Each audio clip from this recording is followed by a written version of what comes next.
வணக்கம். நேற்று நம்ம எலெக்ஷன் ரிசல்ட்டை பற்றி பேசியிருந்தோம். இப்போ எலெக்ஷன் ரிசல்ட் முடிஞ்சு எல்லா கட்சிகளும் எவ்வளோ வாக்கு சதவீதம் எடுத்திருக்கு, எந்தெந்த சீட்டு ஜெயிச்சிருக்காங்க, அடுத்து என்ன நடக்க போகுதுங்கிறது அடுத்த நாளைக்கு தான் நமக்கு தெரியுங்கிற மாதிரி இருக்கு. இந்த சூழ்நிலையில நம்ம யார் ஆட்சி அமைக்க போறாங்கன்னு தாவேக்கான்னு தெரிஞ்சாலும் யாருக்கு கூட கூட்டணி வர போறாங்க, எப்படி பெரும்பான்மை நிர்வகிக்க போறாங்க அப்படிங்கிறது கேள்வியா இருக்கு. இப்போ இத்தனை வருஷமா களம் கண்டுட்டு இருந்த நாம் தமிழர் முதல் முறையா சரிவை சந்திச்சிருக்காங்க. இதை பத்தி தான் நம்ம மெயின் ஃபேக்டரா பேச வேண்டியதா இருக்கு. இதை பத்தி என்ன நினைக்கிறீங்க கூகுள்? நிச்சயமா அது ஒரு பெரிய அதிர்ச்சி தான். முதல்ல அதாவது நாம் தமிழர் கட்சி ஒரு கிட்டத்தட்ட 8 விழுக்காடு வாக்குகள்ல இருந்து 4 விழுக்காடு வாக்குகளா கீழே இறங்கியிருக்கு. கிட்டத்தட்ட பாதிக்கு பாதி. கடந்த முறை 36 லட்சம் வாக்குகள் வாங்கினாங்கன்னா இந்த முறை 19,72,000 வாக்குகள்.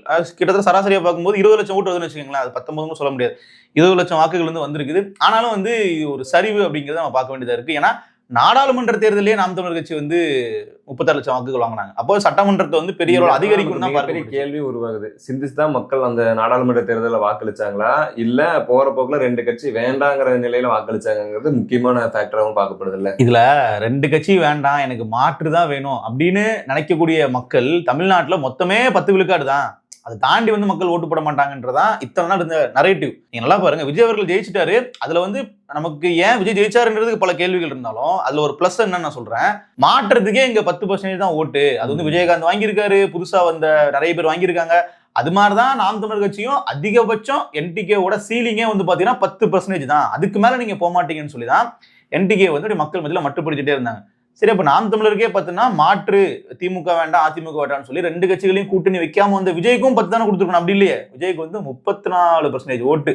கிட்டத்தட்ட எந்த கட்சியுமே முதல் தேர்தலில் வாங்காத ஓட்டை மக்கள் கொடுத்துருக்காங்களே. கொடுத்த மக்கள் எல்லாமே விஜய் ரசிகர்களா கிடையாது, விஜய் சினிமால பார்த்து பிடிச்சவங்களா கிடையாது. அதெல்லாம் அவங்க விஜய் ரசிகர்கள் மக்களை இன்ஃபுளுன்ஸ் பண்ணி விசிலுக்கு ஓட்டு போடுங்கன்னு சொல்லி ஒரு ப்ரொபகண்டா பண்ணி கேம்பெயின் பண்ணி தான் வெற்றி பெற வச்சிருக்காங்க. அப்போ அது மக்கள்கிட்ட எடுபட்டிருக்கு. திமுக வேண்டான்னு சொல்லி மக்கள் ஒரு மாற்று சக்தியை தேர்ந்தெடுத்திருக்காங்கன்றதான் உண்மை. இது வருங்காலத்துல நீடிக்குமாங்கிறது நமக்கு தெரியாதுல்ல. அதுதான் இப்ப நமக்கு பிரச்சனை என்னன்னா, இப்ப இவங்க அடுத்த 5 ஆண்டுகள் விஜய் அவர்கள் எந்த மாதிரி ஒரு ஆட்சியை கொடுக்க போறாரு அப்படிங்கிறத நம்ம பார்க்கணும். அப்போ இந்த ஆட்சியின் கீழ் மக்கள் வாழ்ந்ததுக்கு பின்னாடி ஒருவேளை விஜய் சரியில்லைப்பா அப்படின்னு முடிவு பண்ற இடம் வருது அப்படிங்கும்போது அந்த இடத்துல நாம இப்போ மேல இருந்து கீழே இறக்கி வச்சிருக்கிற திமுகவுக்கோ அதிமுகவுக்கோ அந்த இடத்த மறுபடியும் கொடுத்துடக்கூடாது அப்படிங்கிறதான் நமக்கு இருக்கக்கூடிய ஒரே எண்ணம். ஏன்னா அடுத்த 5 வருஷங்கிறது ஒரு பெரிய டைம். ஆக்சுவலா அதுல பல மாற்றங்கள் நடக்கும். நீங்க நல்லா பாருங்க, 2021 திமுக ஆட்சிக்கு வருது. ஆட்சிக்கு முதல் 6 மாசம் சூப்பரா பண்ணாங்க. நீங்க பிடிஆர் எல்லாம் நிதியமைச்சராக்கி பல அறிவிப்புகள்லாம் கொடுத்து பொருளாதார நிபுணர் குழுன்னு சொல்லி வெளிநாடுகள்ல இருந்து ஒரு டீம் எல்லாம் உள்ள இறக்கி முன்னாள் RBI கவர்னர் ரகுராம் ராஜன்லாம் அந்த டீம்ல கொண்டு தமிழ்நாட்டுடைய பொருளாதாரத்தை நாங்க எங்கேயோ கொண்டு போக போறோம் பாருங்கலாம் பிளான் எல்லாம் காட்டினாங்க.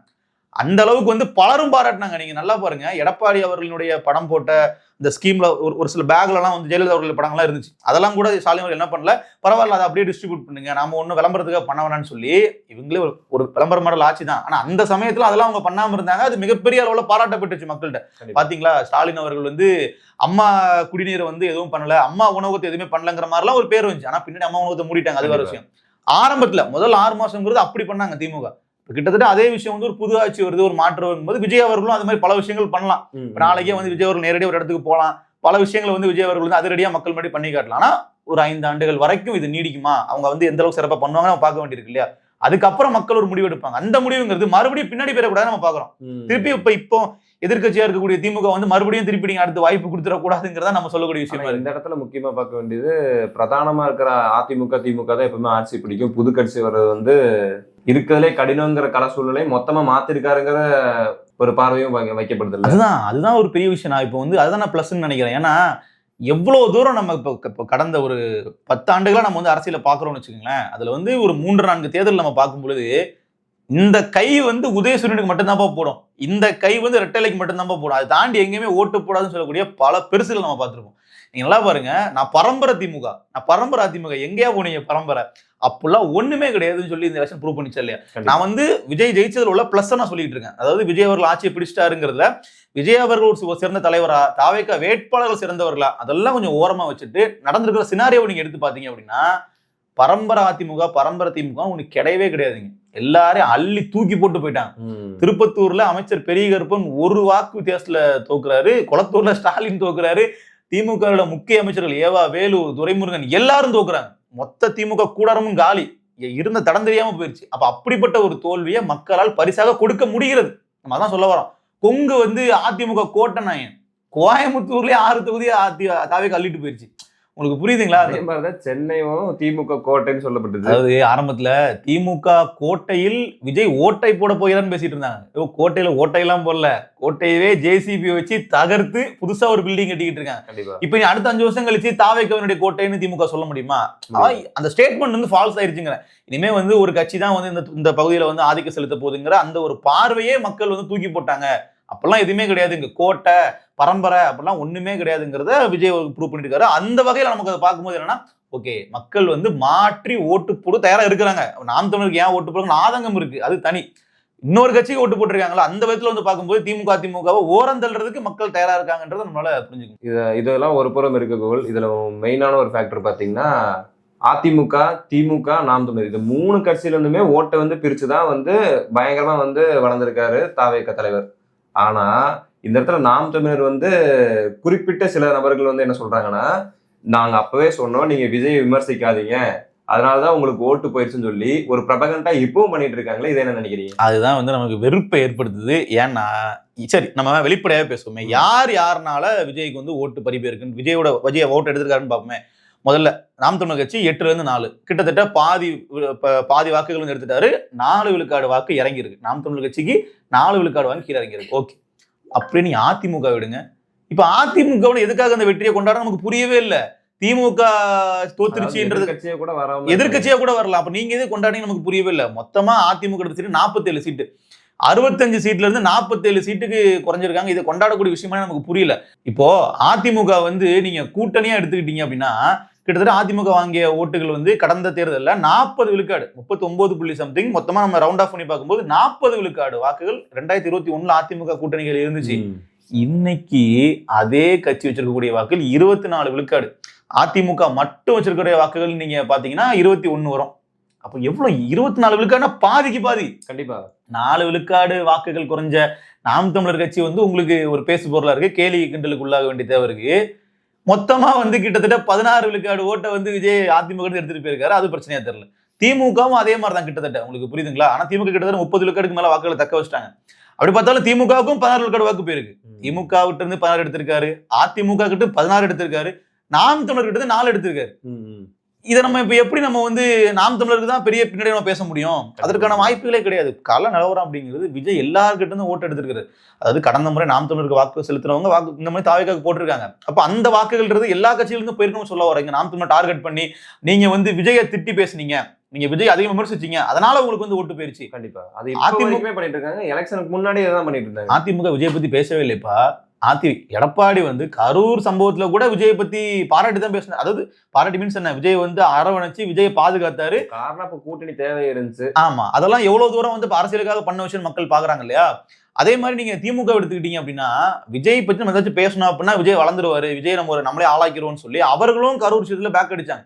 அப்ப அந்த இடத்துல சீமான் ஒரு ஸ்டாண்ட் எடுத்தாரு. அது சொல்ல போனா சரியான ஸ்டாண்ட் தான். அதை தாண்டி மற்ற கட்சிகள் வந்து விஜயை பத்தி திட்டல, விமர்சிக்கல. பெரிய அளவுல ஸ்டாலின் அவர்கள் விஜய்ன்ற பேரை கூட வாயிலிருந்து ஒரு உதிர்க்கவே இல்லையே. அதனால ஸ்டாலின் அவருடைய வாக்குகள் எல்லாம் பாதுகாக்கப்பட்டுச்சா, இல்ல அதிமுக வாக்குகள் எல்லாம் பாதுகாக்கப்பட்டுச்சா? கிடையாது. அதிமுக முழுக்க திமுக எதிர்ப்பு அரசியல் தான் பண்ணாங்க. அவர்களை தக்க வச்சுக்கிட்டாங்களா? நீங்க வந்து அதிமுக வந்து ஒரு பெரிய அளவுல வாக்குகளை பெறணும்னு கூட நான் சொல்ல வரலைங்க. தக்க வைக்கணும்ல. 65 சீட்டு போனா ஜெயிச்சாங்கன்னா அந்த 65 கிடைச்சது அந்த முறை இல்ல. 47 சீட்டு தான் அதிமுக ஜெயிச்சிருக்கு. மிச்சம் இருக்கக்கூடிய வாக்குகள் வந்து பாத்தீங்கன்னா அது இப்ப பாமகவோ இல்ல பிற கட்சிகளோ வேற எங்கேயாவது போறது கூட வாய்ப்புகள் தான் இருக்கு இல்லையா? சோ இப்ப இந்த மாதிரிதான் சூழல் இருக்கும்போது எப்படி இவர்களால நாம் தமிழர்கிட்ட மட்டும் அந்த கணக்கு எழுதி வைக்கிறாங்க நமக்கு உள்ள அப்படியே வந்து புரியலாம். இப்ப நான் உங்கள்கிட்ட ஒண்ணு கேட்க வேண்டியது இருக்குது. நாம காரைக்குடிக்கு போனோம். காரைக்குடிக்கு போயிட்டு மக்கள்கிட்ட கருத்து கணிப்புலாம் நம்ம எடுத்தோம். மக்களுடைய மனநிலை என்னங்கிறத ஓரளவுக்கு நம்ம பார்த்தோம். ரொம்ப நாட்கள் எங்களுக்கு ஒரு நாள் தான் இருந்தோம். காரைக்குடியில சீமான் அவர்கள் 4வது இடத்துக்கு போயிருக்காரு. இதை வந்து நாம் தமிழர் கட்சியினுடைய ஒரு நல விரும்பியாக நீ எப்படி பாக்குற? உண்மையாமே வருத்தம் அளிக்கக்கூடிய ஒரு விஷயமா தான் பாக்குறேன். மக்கள் வந்து எப்படின்னா ஒரு திரை பின்பத்துக்கு அடிமையாகி கண்டிப்பா இந்த இடத்துல வாக்கு செலுத்திருக்காங்கிறது காரைக்குடியில நல்லாவே தெரியுது. அதாவது சிஎம் கேண்டிடேட்டா ஒருத்தர் நிக்கிறாரு, ஒரு கட்சியின் பிரதான தலைவருங்கும் போது அந்த மக்களே வந்து அவரை தேர்ந்தெடுக்காத போது இப்ப மக்கள் வந்து எப்படி இந்த தமிழ்நாடு ஃபுல்லா வாக்களிச்சிருக்காங்கிறது அந்த ஒரு தொகுதி வச்சே நம்ம வந்து டிசைட் பண்ற அளவுக்கு தான் இப்போ உள்ள கள நிலவரம் இருக்கு. அதுலயே வந்து காரைக்குடி சீமான் அவர்கள் தோற்கடிக்க மட்டும் செய்யல, 4வது இடம் டெபாசிட் இலக்க வச்சிருக்காங்க. அது வந்து எப்படி அதை நம்ம எப்படி எடுத்துக்கிறதுனே தெரியலங்கிறது பாரு. அது வந்து உள்ளபடியே பெரிய வருத்தம் தான். இப்போ வேற கட்சியில இருந்தவங்க எல்லாம் கூட சீமானுக்கு நீங்க காரைக்குடியில ஓட்டு போட்டு ஜெயிக்க வச்சு கடைசி நேரத்துல பிரபகண்டா பண்ணாங்க, பேசினாங்க, சீமானுக்காக குரல் கொடுத்தாங்க. நீங்க வந்து காரைக்குடிக்கு ஓட்டு போடுங்கன்னு சொல்லி இவர் நம்ம இயக்குனர் ஆர் கே சுரேஷ் கூட சொன்னார் இல்லையா. ஸோ இது மாதிரி நிறைய பேர் இருக்காங்க, நிறைய பேர் வந்து காரைக்குடில சீமானை ஜெயிக்க வச்சிருக்காங்க. வேற கட்சியா இருப்பாங்க, வேற இயக்கமா இருப்பாங்க, அவங்க கூட குரல் கொடுத்தாங்க. அந்த அளவுக்கு கூட அந்த மக்கள் அதை உள்ள எடுத்துக்கலையோ அப்படிங்கிற ஒரு பார்வை வந்து இருக்கு. ஏன்னா கட்சியா வந்து அவங்க யாருக்கெல்லாம் ஓட்டு போடலாம், நீங்க திமுக ஜெயிக்கணும்னு நினைச்சிருக்கலாம், தாவேக ஜெயிக்கணும்னு நினைச்சிருக்கலாம். ஆனா சீமான் அவர்கள் தோற்கடிக்கப்பட வேண்டியவரா அப்படிங்கிற ஒரு கேள்வி இருக்குல்ல. இப்போ ஸ்டாலின் அவர்கள் தோற்கடிச்சிட்டாங்க கொளத்தூர்ல, அதற்கு காரணம் இருக்குல்ல, அவரால் தான் கடந்த 5 ஆண்டுகள்ல பல சிக்கல்கள் தமிழ்நாட்டுக்கு நடந்திருக்கு, அதற்கு ஒரு பொறுப்பு. சோ நீங்க தோத்துக்கோங்க அப்படின்னு சொல்லி மக்கள் தோற்கடிக்கிறாங்க. ஏன்னா திமுகவிலேயே சென்னைக்கு உட்பட்ட பகுதியில் சேகர் பாபு ஜெயிக்கிறாரு, சேப்பாக்கம் உதயநிதி ஜெயிக்கிறாரு, ஆனா ஸ்டாலின் தோக்குறாரு. அப்போ மக்களுக்கு தெரியுது ஸ்டாலின் அவர்களை தோற்கடிக்கணும் முடிவா எடுத்திருக்காங்க. கண்டிப்பா அது மாதிரி சீமான் என்ன தப்பு பண்ணாரு? ஒரு தவறும் செய்த மாதிரி தெரியல, எதையும் இல்ல. நீங்க கணக்கு போட்டு பாருங்களேன், எத்தனை போராட்டங்கள்ல கலந்துகிட்டு இருப்பாரு அப்படின்னு சொல்லிட்டு. இவங்க இதுல இன்னொன்னு நோட் பண்ண வேண்டியது இதுதான் மெயினான விஷயம். அதாவது உண்மையாலுமே இந்த 5 வருட அரசியல்ல மெயினா வந்து கள போராட்டங்கள்ல ஈடுபட்ட 3 கட்சிகளுமே சரியான அடி வாங்கியிருக்கு. கள போராட்டம்னா என்னன்னே தெரியாத தாவேக மிகப்பெரிய வளர்ந்துருக்கு. கரெக்ட், ஃபீல்டுக்கே வரலங்கிறது ஒண்ணு. இப்ப போராட்டம்ன்ற இடத்துல கூட இப்ப திமுகவுக்கு எதிர்க்கட்சியா இருக்கிறது அதிமுக தான். ஆனா களத்துல திமுக கொண்டிருக்கிற ஒரு திட்டங்களா இருக்கட்டும், இல்ல ஒண்ணும் இல்லப்பா பேனா சில கடல்ல விற்கும்னு சொல்றதுக்கு யார் வந்து களத்துல இறங்கி போராடினா, யார் அந்த திட்டத்தை தடுத்து நிறுத்தினாங்க அப்படின்னு பார்த்தா நாம் தொடர்ந்து கடிச்சு கொடுத்தாங்க.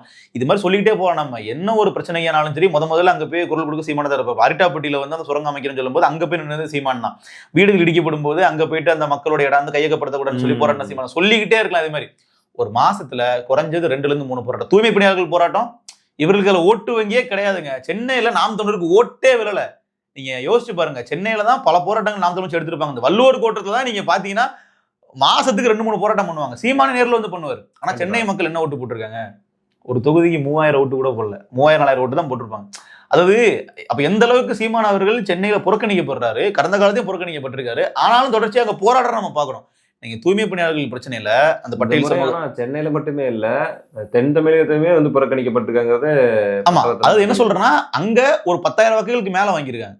இங்க வந்து அதுக்கும் கீழங்கும் போது நமக்கு ரொம்ப பெரிய அதிர்ச்சியா இருக்கு. என்னன்னா இப்போ நீங்க தூய்மை பணியாளர்கள் போராட்டத்துல சீமானுக்கு ஒரு ஓட் பேங்க்ல ஒரு பெரிய அளவுல அரசியல் இருக்கானா கிடையாது. ஏன்னா அந்த பட்டியல் சமூக மக்கள் வந்து காலகாலமா நாங்க வந்து திமுக தான் ஓட்டு போட்டோம் அவர்களே அட்மிட் பண்ணி சொல்றாங்க. சேகர் பாபு அவர்களே பேசும்போது அப்படிதான் பேசுவார், நீங்களாம் நம்ம ஆளுங்க தான், நீங்க பொறுமையா இருக்கின்ற மாதிரி தான் பேசினார் இல்லையா. ஆனா அந்த இடத்துல இப்ப டிவிக்கு வந்து அவங்க வெற்றி பெற்றிருக்காங்க, ஓகே, அதெல்லாம் மாற்றுக்கிறது இல்லை. சீமான் அவர்கள் வந்து அந்த மக்களுக்காக நின்றுருக்காரா, அதான் நம்ம பேச வேண்டிய தேவை இருக்கு, ரைட்டுங்களா. கடந்த காலத்துல ஓட்டை பத்தி கவலையே படாம பல போராட்டங்கள்ல நம்ம அவங்களுக்கு போய் கலந்துகிட்ட ஒரு நபராக சீமான் இருந்திருக்காரு. அவர்களுக்கு கொடுத்த பரிசு என்ன அப்படின்னு நம்ம பார்க்கும்போது இந்த அளவிற்கான ஒரு பின்னடைவு. நீங்க தோக்குறது தப்பே இல்லாம தோல்வி வந்து வெற்றி தோல்வி மாறுதான். அது எந்த அளவிற்கு சீமானுக்கான இடத்த அவங்க கொடுக்குறாங்கன்னு ஒண்ணு இருக்குல்ல. இவர் வந்து நீங்க இந்த மாதிரி ஒரு 10,000 வாக்குகளுக்கு கீழே வாங்கக்கூடிய அவ்வளவு கலப்பணிகள் தான் சீமான் பண்ணியிருக்காரா அப்படின்னு பார்த்தா இல்லையே. அவர் வந்து அதற்கு மேலதானே பண்ணியிருக்காரு. நீங்க ஒரு 40,000 ஓட்டு 30,000 ஓட்டு போட்டு சீமான் தோற்கிறாருன்னா அது வேற, அதுக்கு இவர்கள் கவலைப்படக்கூடிய ஆளே கிடையாது.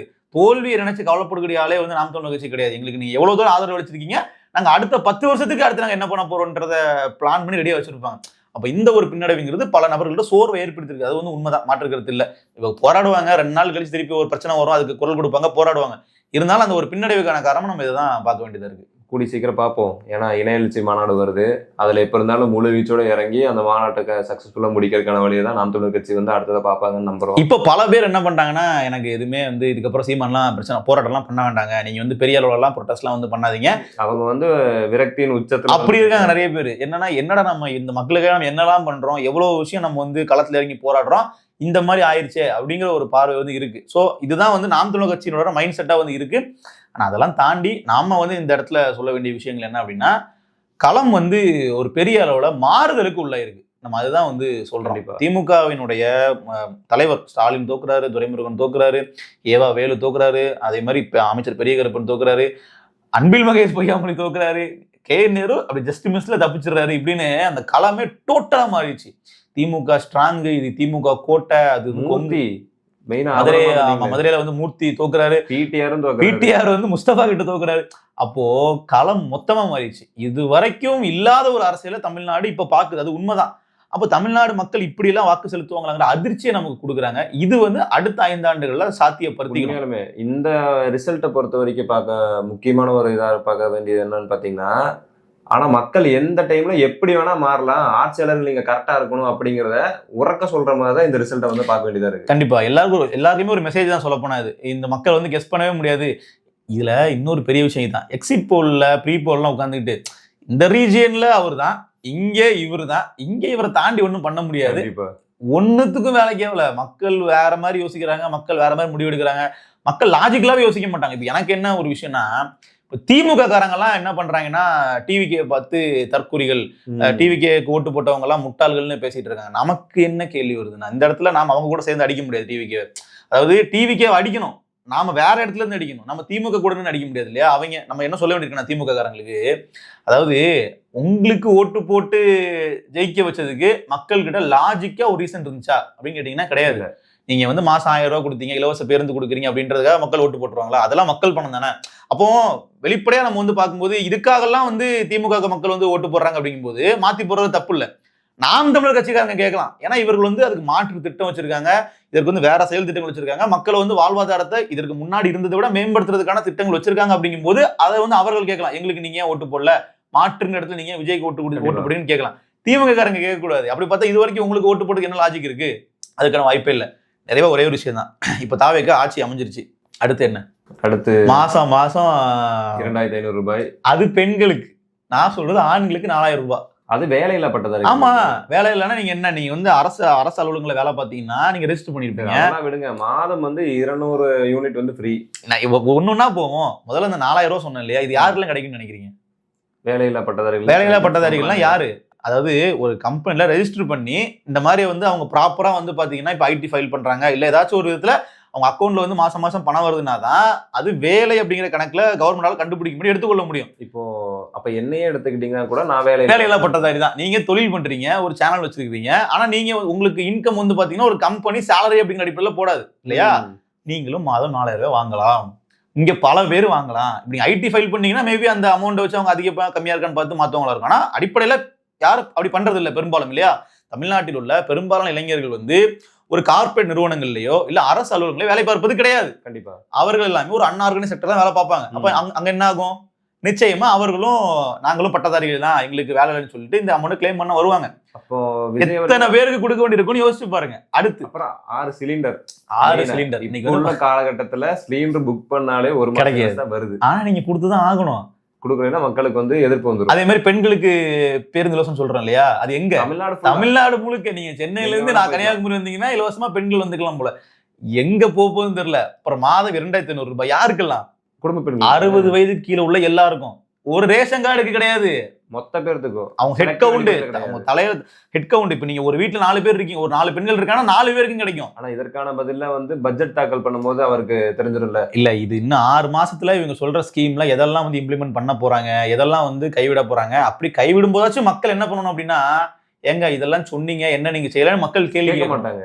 மக்களை வந்து இவருக்கு அறிவித்த இலவசத்துக்காக ஓட்டு போட்ட மாதிரி தெரியல. இதுதான் வந்து உண்மையாலுமே நடந்திருக்க கள நிலவரம். இல்ல, இலவசத்தை ஓட்டு போடாம தெரியல. ஆனா இப்ப மக்கள் என்ன நினைக்கிறாங்கன்னா, எனக்கு இதெல்லாம் கிடைக்கும் நம்பிக்கிட்டு இருக்காங்க. இதெல்லாம் இப்போ எங்க இலவசத்துக்காக ஓட்டு போடலன்னா எதுக்காக ஓட்டு போட்டாங்க சொல்லுங்க? அப்ப நீங்க மாற்றத்தை விரும்பி ஓட்டு. என்ன மாற்றம் தான் கேட்கறேன். மக்கள் வந்து இப்போ புரிஞ்சுக்க வேண்டிய ஒண்ணு என்னன்னா, இலவசத்துக்கு மாற்றா வந்து அவங்க இந்த இடத்துல அவங்களுக்கு ஓட்டு பதிவு பண்ணல. இல்ல, நான் என்ன சொல்ல வரேன், அதிமுக பண்ற விஷயம் விஜய் பண்ண மாட்டான்னு சொல்லி ஓட்டு போட்டிருக்காங்க. புரியுது? அதான் என்னதுன்னு கேக்குறது தெரியல. பாத்தீங்களா? அதுதான் நான் சொல்றேன். அப்ப என்னன்னா, அதிமுக ஊழல் பண்றாங்க, விஜய் ஊழல் பண்ண மாட்டாருன்றாங்க. ஊழல்ங்கிறது வெளிப்படையா வந்து பாத்தீங்கன்னா கை லஞ்சம் வாங்குறது கிடையாது. அது நிறுவனங்கள் கூட மறைமுகமா கான்ட்ராக்ட் பண்ணி கமிஷன் வாங்கிப்பாங்க. அதெல்லாம் நம்மளால கண்டுபிடிக்க முடியாது. நம்ம குற்றம் சாட்டலாம், ஆனா கண்டுபிடிக்க முடியாது. நேரடியா நம்ம பாதிக்கப்படுற விஷயங்கள் தான் நமக்கு தெரிய வரும். நீங்க நாளைக்கு போயிட்டு வந்து ஒரு ஆர்டிஓ ஆஃபீஸ்ல போயிட்டு நீங்க ஒரு லைசன்ஸ் அவன் லஞ்சம் வாங்குவாங்க. அந்த மாதிரி நாம நேரடியா பாதிக்கப்பட்ட விஷயங்கள் தான் நமக்கு தெரியுமே தவிர, மறைமுகமா நம்மளை வச்சு அரசாங்கம் ஒரு கேம் ஆடுறாங்க, அதை நம்ம கண்டுபிடிக்க முடியாது. அடிப்படையில விஜய் அவர்கள் வந்தா எங்களுக்கு இதெல்லாம் பண்ணுவாரு நம்புறாங்க. விஜயோட வாக்குறுதிகள் அது 200 யூனிட் மின்சாரம். நீங்க கரெக்டா சொன்னீங்க, 200 யூனிட் மின்சாரம் ஃப்ரீ. எப்படி 100 யூனிட் ஃப்ரீயா கிடைக்கும் போதே நமக்கு வந்து நல்லா இருக்கு. அது வந்து உண்மையிலேயே வந்து பாத்தீங்கன்னா நேரடியா பெனிஃபிட் ஆகக்கூடிய ஒரு திட்டம் தான், இல்லைன்னு சொல்ல வரல. ஆனா நீங்க எப்படி சமாளிப்பீங்க? நீங்க கொடுக்கறதுக்கான திட்டங்கள் வச்சிருக்கீங்க, வாழ்த்துக்கள் தான். மணி ஜென்ரேட் பண்றதுக்கு, ஒரு எக்கானமி பில்ட் பண்றதுக்கு நீங்க என்ன திட்டம் வச்சிருக்கீங்க? நாங்க வந்து இந்த மாதிரி வந்து ஒரு வேலை வாய்ப்பு உருவாக்க போறோம், ஏதாவது சொன்னீங்களா? இதுக்கு மேலதான் கிரியேட் பண்ணுவாங்க. இதுக்கு மேலதான் நீங்க யோசிக்கவே செய்வீங்க என்ன பண்ணலாம்னு சொல்லிட்டு. அப்ப 200 யூனிட் மின்சாரம் பெண்களுக்கு 2500 ரூபாய், அதுவும் எல்லா பெண்களுக்கும். 60 வயது கீழே உள்ள 2500. அப்ப 60 மேல உள்ள பெண்களுக்கு என்ன சொல்லுங்க? முதியோர் ஊக்கத்தொகை 3000 ரூபாய். அதாவது 60 வயதுக்கு மேல 3000 ரூபாய். 60 வயதுக்கு மாதம் 60 வயதுக்கு 2500 ரூபாய். சரி, அரசு பள்ளியில நீங்க படிக்கிறீங்க, உங்களுக்கு மாதம் வந்து 15000 ரூபாய் கிடைக்கும்.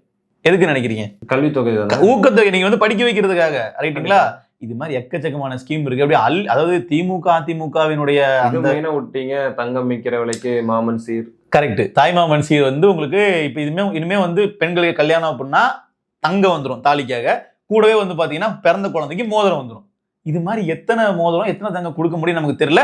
நல்லா புரிஞ்சுக்கங்க. இதெல்லாம் வந்து அன்னைக்கு கூட ரீல்ஸ்ல ஒரு லேடி எல்லாம் பேசினாங்க இல்லையா, இதெல்லாம் வந்து பாத்தீங்கன்னா எங்க அண்ணன் சொந்த காசுல கொடுப்பார். சொந்த காசுலாம் கொடுக்க மாட்டாங்க, இதெல்லாம் அரசாங்கத்துடைய காசுலாம் கொடுக்கணும்.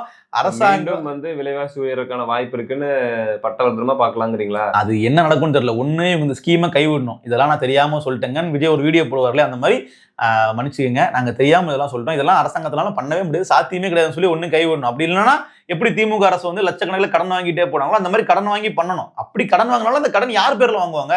தமிழ்நாடு கவர்மெண்ட் நம்ம பேர்ல தான் வாங்குவாங்க. தமிழ்நாடு அரசுங்கிறது நம்ம தானே, நம்மளுடைய மனித வளத்தை காட்டி தான் அரசே கடன் வாங்கும். அந்த கடன் நம்மளால நாளைக்கு வந்து விழுவும். ஸோ இதெல்லாம் வந்து மக்கள் கொஞ்சம் கொஞ்சமா புரிஞ்சுக்கிட்டோம். ஒன்றும் அவசரம் இல்லை, ஒரு 5 வருட காலம் இருக்கு, நிதானமா புரிஞ்சுக்கிட்டோம்.